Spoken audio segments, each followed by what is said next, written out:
President Barack Obama continues his campaign-style bus tour of the Midwest with a stop in Iowa today, the state that put him on the path to the White House in 2008.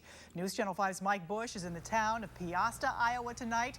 He was the only St. Louis television reporter invited to go one-on-one with the president today. Mike?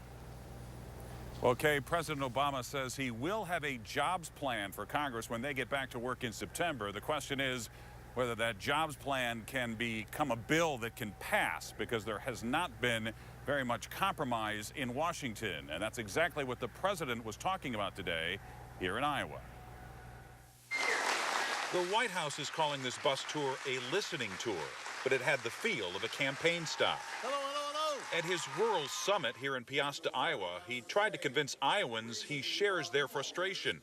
His message was similar for people from Missouri and Illinois in our one-on-one interview. But what it requires is a willingness to act in the interests of the country and instead of just scoring political points. And, I'm going to just keep on pounding away at it until we finally get a breakthrough in Congress. This swing through the Midwest comes at a time when the president is at a low point in popularity. Even his own party has been critical. And so what do you say to those people on the left who say you're too willing to compromise? Well, one of the things about being president is that usually there's somebody who's unhappy with you at any given moment in time. But I think the majority of people, regardless of party affiliation, they just want us to put country before party. They want us to put the next generation ahead of the next election.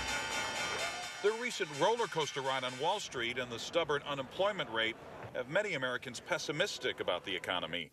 And there may be no one more frustrated than small business owners who can't get credit. There's more work we can do on credit.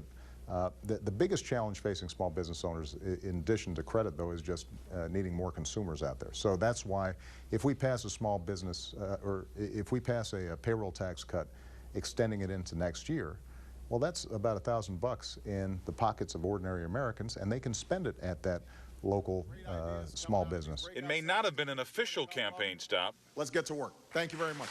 But the president seems to have rolled out a new campaign theme, pointing the finger at Congress and trying to get voters to do the same. My message to them is I'm enlisting them in the fight to tell their members of Congress to start compromising.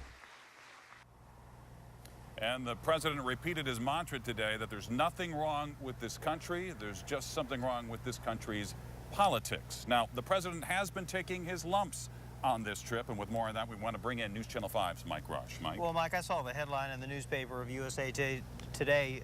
Obama's Midwest tour has a campaign feel. There could be several reasons for that back when the two ran against each other for president. There's a very interesting twist, and we did see some protesters along the route as we drove in here this morning. There were protesting some of the policies of the president. Yeah. All right, Mike, thanks very much. Meantime, Republican presidential candidate Governor Rick Perry of Texas was just a few miles away in Dubuque, Iowa.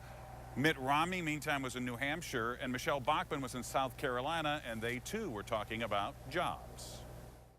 Mr. President, you've tried now for 2.5 years of government creating jobs. I spent 25 years in business, and in that process, I was part of helping create jobs.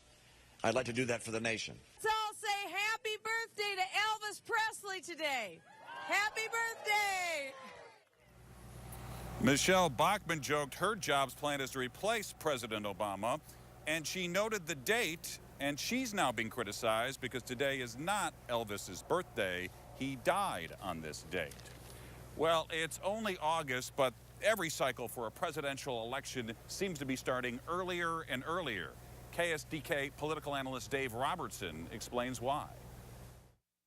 This time it's Republicans who are vying for an open nomination. There's no clear front runner at this point, so everybody wants to get in there and jockey for position as early as they possibly can and to win attention as early as they can.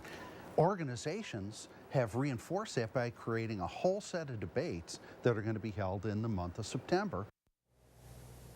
The president heads to Illinois tomorrow. He'll finish his trip in Peoria. But with the campaign season clearly underway, it won't be long till he's out on the road again. Okay? All right. Thank you so much, Mike.